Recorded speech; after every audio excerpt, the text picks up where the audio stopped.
Ya pemirsa, terima kasih Anda masih bersama kami di Dialog Khusus tentunya kerjasama di TV dengan Dinas Pertanahan dan Tata Ruang Daerah Istimewa Yogyakarta. Dan saya juga masih bersama dengan Pak Krido dan juga bersama dengan Pak Arief ya terkait bagaimana mengatasi penyelesaian data peta indikasi tumpang tindih di Daerah Istimewa Yogyakarta. Ya seru banget ya kalau kita bicara tentang tata ruang, kemudian pola, struktur. Nah, Pak Arief, bagaimana tadi sebelum kita jeda tadi ya, mungkin dari pertanyaan saya terkait dengan mengatasi hal-hal yang sudah direncanakan, terus tiba-tiba ada percepatan pertumbuhan, mobilitas dan sebagainya kebutuhan. Nah itu seperti itu bagaimana itu Pak? Kalau terkait ketidaksesuaian existing nanti itu urusan hal yang kedua ya. Oke. Pertama itu kita ketidaksesuaian di rencana ini harus kita selesaikan.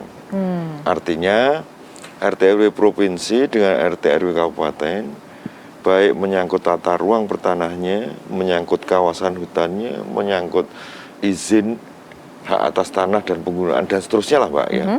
Kalau tadi kita bicara rezim itu tadi, ini punya provinsi, punya kabupaten selaras dulu. Ada upaya-upaya itu untuk menyelesaikan melalui revisi perda tadi. Di kabupaten kota sudah diceritakan roadmap-nya oleh Pak Krido.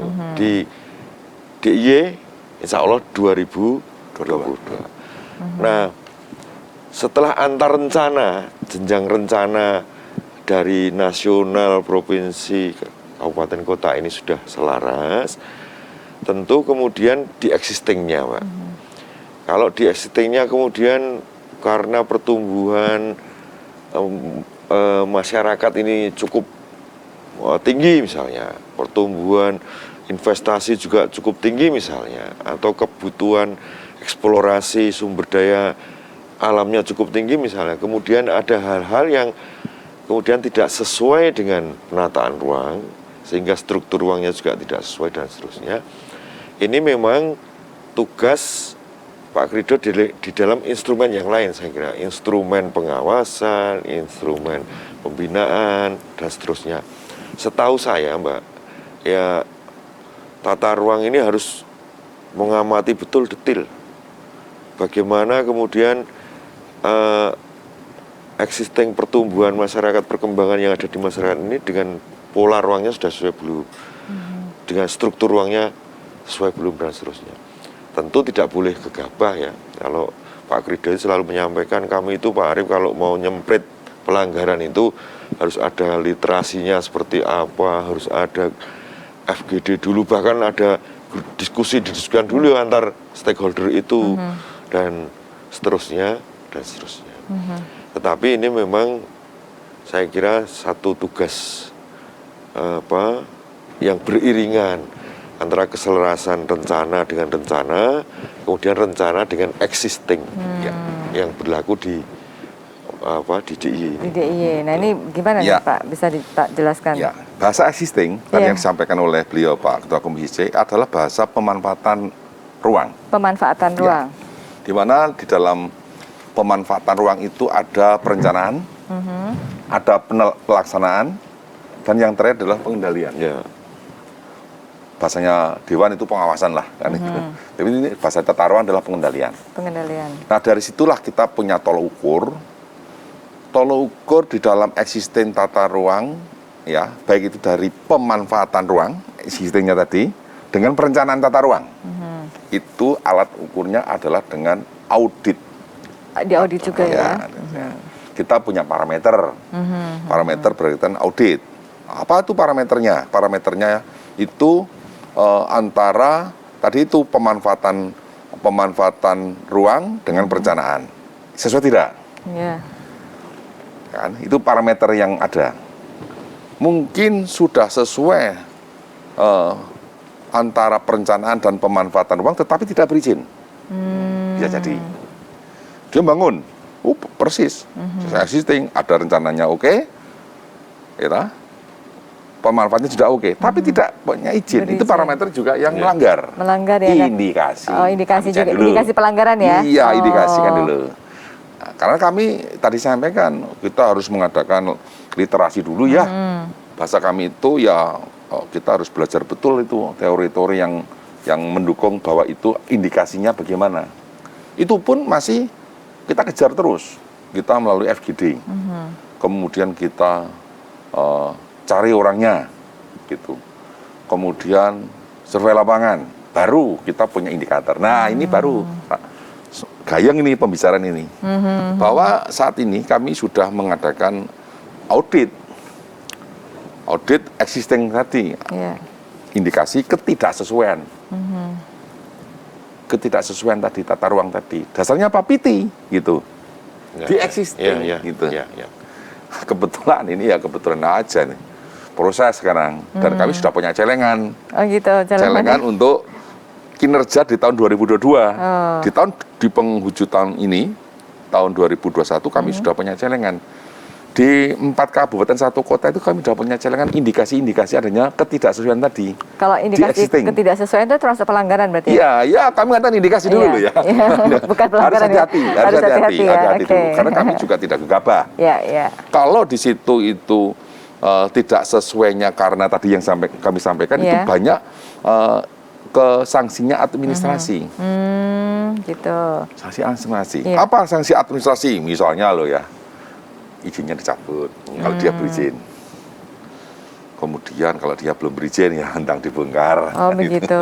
Tapi itu sudah ada undang-undang juga. Oh ada undang-undangnya, kan gitu. Tetapi begitu tidak sesuai tata ruang, tidak berizin, yuk menimbulkan kerugian. Itu pidana administrasi. Pidana tapi administrasi, Pak. Celengannya Pak Krido itu administrasi semua atau ada yang administrasi? Ya, harapan kita administrasi saja lah. Celengannya masih dalam rangka belum dibubrak ini ya. Belum ya. Nah, dari potret yang ada itu saat ini hanya kami harus menyampaikan penyebaran informasi tapi tidak tendensius.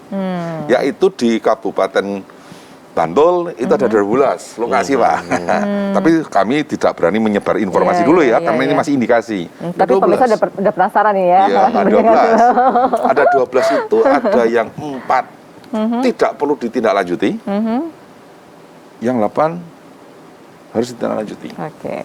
Mengapa tidak ditindaklanjuti? Karena langsung melengkapi persyaratan perizinan dan persyaratan prosedur-prosedur yang lain.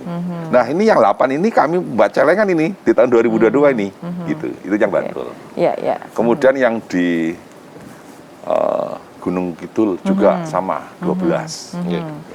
Kemudian yang ada di Kabupaten Kulon Progo ada 18. Ternyata banyak ya, kalau di petani ini tugasnya dinas Pak Krido dan teman-teman memetani tadi. Tapi sebenarnya Pak begini ya, bukan masalah itu di luar dari tadi ya masalah ada indikasi atau tidak. Tapi kan kalau kita kembalikan lagi ke pola dan struktur tata ruang kan itu semua untuk kita juga toh, untuk kenyamanan kehidupan selanjutnya anak turunan cucu kita yang tinggal di daerah istimewa Yogyakarta, benar nggak? Nah itu kan harus mendapatkan sebuah perhatian khusus pastinya. Iyalah. Iya kan? Makanya kita kan pembangunan kita kan harus berkelanjutan nih. Bukan hanya rezim kapital, kan begitu. Apalagi kita harus mempunyai kepedulian lingkungan ya, yang berkesinambungan. Nah, menjadi penting sekarang adanya bahasa, kami pinjam bahasanya Pak Komisi itu rezimnya OSS kan. Online Single Submit kan gitu. OSS. Nah, rezimnya OSS terutama di lokasi-lokasi yang sudah ada RDTR-nya. RDTR-nya adalah rencana detail tata ruang yang sudah ada perdanya dengan KPR-nya kan gitu. Ya inilah yang harus kita kedepankan. Tetapi ketika itu di lokasi di luar yang sudah ada RDTR, inilah yang harus forum penataan ruang daerah yang harus terbentuk paling akhir di bulan April 2022 harus segera berfungsi. Nah, sehingga kalau tidak nanti rezimnya OSS menjadi rezim SOS. Apa itu? SOS. Selamatkan kami. Selamatkan kami gitu ya. Itu bahaya itu. Nah, kalau tadi kita kembalikan ke tema nih Pak, terkait dengan tumpang tindih.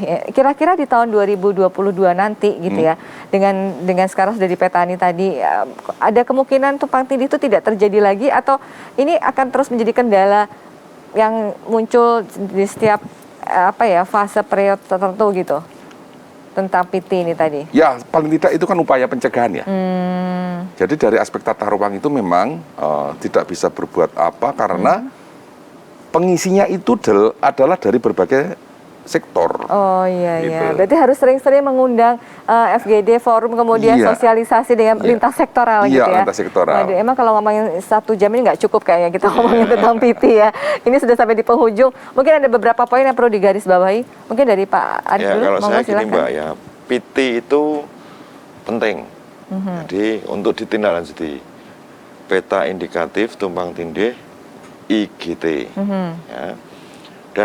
Dan menariknya ini penetapannya itu melalui Permenko Perekonomian Mbak nomor 1 tahun 2021 tentang tata cara penyusunan, pemutakhiran dan penetapan PT. Kok perekonomian, kok Kemenko Perekonomian Mbak? Ini artinya ini menyangkut pembangunan yang holistik. Oke. Kalau persoalan PT ini bisa kita selesaikan, insya Allah pembangunan yang holistik ini akan juga lebih mudah kita laksanakan, atau lebih lancar, atau lebih sukses lah. Yeah.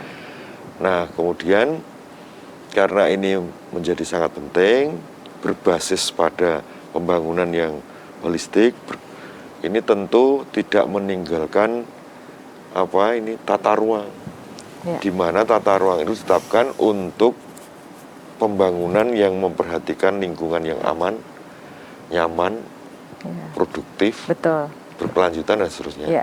Kita bisa merasakan saat ini, tapi anak cucu keturunan itu juga masih punya hak untuk melanjutkan pembangunan. Kita maunya benar-benar Yogyakarta. Iya, betul banget. Jadi prinsip catatan saya itu PT ini penting. PT ini penting. Karena ini berangkat dari rencana, rencana sukses, maka separuh kesuksesan itu sudah terpenuhi. Terpenuhi ya. Kalau Pak Krido ini mudah-mudahan bisa merespon PT ini dengan baik, kemudian termasuk perubahan RT RW yang ditarget 1 tahun itu. Yang jelas disupport ya Pak ya, untuk tadi ya, PT itu penting itu disupport banget oleh Dewan. Oke, gimana Pak Krido? Ya kami dari birokrasi ya, bahasanya adalah bahasa teknokrat. Penetapan tata kelola tetap harus kita patuhi, dengan kami tadi sudah menyampaikan, paling tidak sudah pecah telur untuk PT-nya, yaitu integrasi antara RT RW kabupaten dengan provinsi. Agak pelong ya. Sudah pelong. Agak pelong. Kami sudah punya cukup bekal. Tinggal penyelesaian yang ada di Kabupaten Bantul, Kulon Progo dan Gunung Kidul yang kami dorong ke Persub. Sehingga harapan kami tidak terlalu lama Persub itu sudah terbit rekomnya, seiring dengan rekomnya Persubnya dari Menteri Perikanan dan Kelautan. Ini awal yang menyangkut kebijakan yang tidak mudah. Nah kami berusaha dengan tata kelola yang ada itu menjadi penting untuk diselesaikan. Kemudian yang lain kami mencoba bagaimana berpikir menyelesaikan ini secara holistik juga yang disampaikan beliau Pak Arif. Holistik betul dari awal. Sehingga manajemen lintas sektor atau lintas bidang, lintas OPD itu menjadi sangat penting untuk penyelesaian karena PT itu menyangkut banyak sektor. Banyak sektor. Nah untuk itu harapan kita di tahun 2021 di penghujung ini merupakan dasar yang paling penting, fondasi yang penting untuk masuk di awal tahun 2022. Selamat tinggal 2021, selamat datang 2022. Iya, mudah-mudahan sukses dan tidak ada masalah lagi terlalu banyak tentang PT tadi ya. Tapi yang jelas tetap harus dikendalikan, dikontrol juga ya. Pak Arif, terima kasih sudah rawuh di studio Adi TV. Pak Krido, terima kasih. Selamat sukses selalu untuk 2022-nya. Dan juga kepada pemirsa, terima kasih banyak ya sudah menyimak obrolan kami di Dialog Khusus. Dan kami juga mengucapkan terima kasih kepada Dinas Pertanahan dan Tata Ruang Daerah Istimewa Yogyakarta. Saya Rina Kusulita beserta seluruh kerabat yang bertugas mengucapkan terima kasih. Sampai jumpa dan wassalamualaikum warahmatullahi wabarakatuh.